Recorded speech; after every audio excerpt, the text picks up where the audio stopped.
আপনি জানেন কি আপনার হাতে থাকা আইফোনটিতে ৩৪ মিলিগ্রাম স্বর্ণ আছে। আপনার বাতিল করা পুরনো মোবাইল ফোনটি আসলে আবর্জনার স্তূপ নয়, বরং লুকিয়ে থাকা স্বর্ণের এক ছোট খনি। আজকের ডিজিটাল যুগে আমরা সবাই প্রযুক্তি নির্ভর। মোবাইল ফোন, ল্যাপটপ, টেলিভিশন, এই সব কিছুই আমাদের জীবনেরই অংশ। কিন্তু এই ইলেকট্রনিক্স পণ্যগুলো যখন পুরনো বা নষ্ট হয়ে যায়, তখন তা বিশাল পরিমাণ বর্জ্যে পরিণত হয়। এই বর্জ্য পরিবেশের জন্য যেমন ক্ষতিকর, তেমনি এর মধ্যেই লুকিয়ে আছে বিপুল পরিমাণ সম্পদ, যা আধুনিক আরবান মাইনিং পদ্ধতির মাধ্যমে পুনরুদ্ধার করা সম্ভব। এই প্রক্রিয়ায় কেবল স্বর্ণ নয়, রূপা, তামা এবং আরও অনেক মূল্যবান ধাতু বের করে আনা হয়। ইলেকট্রনিক্স কোম্পানিগুলো তাদের সার্কিট বোর্ড বা মাদারবোর্ডে স্বর্ণ, রূপা, প্যালাডিয়ামের মতো দামি ধাতু ব্যবহার করে, কারণ এগুলি বিদ্যুৎ খুব ভালোভাবে পরিবহন করে এবং সহজে মরিচা ধরে না, ফলে যন্ত্রাংশগুলো দীর্ঘস্থায়ী হয়। বর্জ্য থেকে স্বর্ণসহ অন্যান্য মূল্যবান ধাতু বের করে আনা একটি বিজ্ঞানসম্মত প্রক্রিয়া। প্রথমে বাতিল মাদারবোর্ড, চিপস ইত্যাদি সংগ্রহ করে মেশিনের সাহায্যে সূক্ষ্ম গুঁড়োয় পরিণত করা হয়।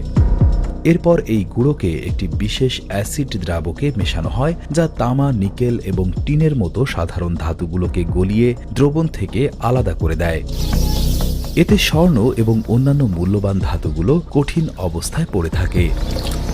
এরপর এই স্বর্ণ সমৃদ্ধ অংশটিকে অ্যাকুয়া রেজিয়া নামে পরিচিত অত্যন্ত শক্তিশালী একটি অ্যাসিড মিশ্রণে দেওয়া হয়।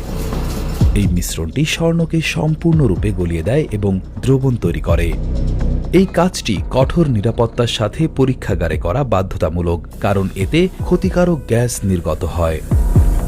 আমাদের ভিডিওগুলো মোহাম্মদ আব্দুল কাদের দেখছেন চাঁদপুর থেকে, বরিশাল থেকে দেখছেন মোহাম্মদ আল আমিন, কুমিল্লা থেকে দেখছেন মোহাম্মদ শামসু, জানে আলম দেখছেন সৌদি আরব থেকে, সৌরভ হোসেন দেখছেন কুমিল্লা থেকে। আপনি কোথা থেকে দেখছেন তা জানিয়ে দিন কমেন্ট বক্সে। স্বর্ণ গলে যাওয়ার পর বিজ্ঞানীরা দ্রবণটিতে অন্য একটি রাসায়নিক মেশান। এই রাসায়নিকটি মেশানোর ফলে দ্রবীভূত স্বর্ণ আবার কঠিন গুঁড়োর আকারে থিতিয়ে পড়ে।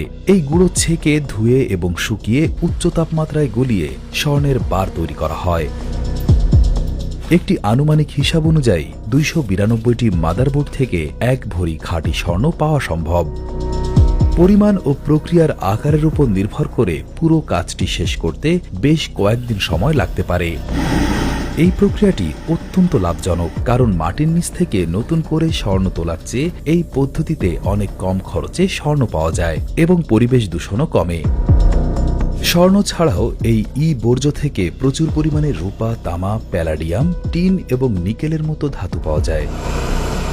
যেমন ২৯২টি মাদারবোর্ড থেকে স্বর্ণ বাদে আনুমানিক ১৫০ থেকে ৩০০ গ্রাম রূপা, যার মূল্য প্রায় ১২,০০০ থেকে ২৫,০০০ টাকা, এবং ১০ থেকে ২০ কেজি বা ৭,০০০ থেকে ১৫,০০০ টাকা মূল্যের তামা পাওয়া যেতে পারে। এর পাশাপাশি ০.৫ থেকে ১.৫ গ্রাম প্যালাডিয়ামও পাওয়া যায়।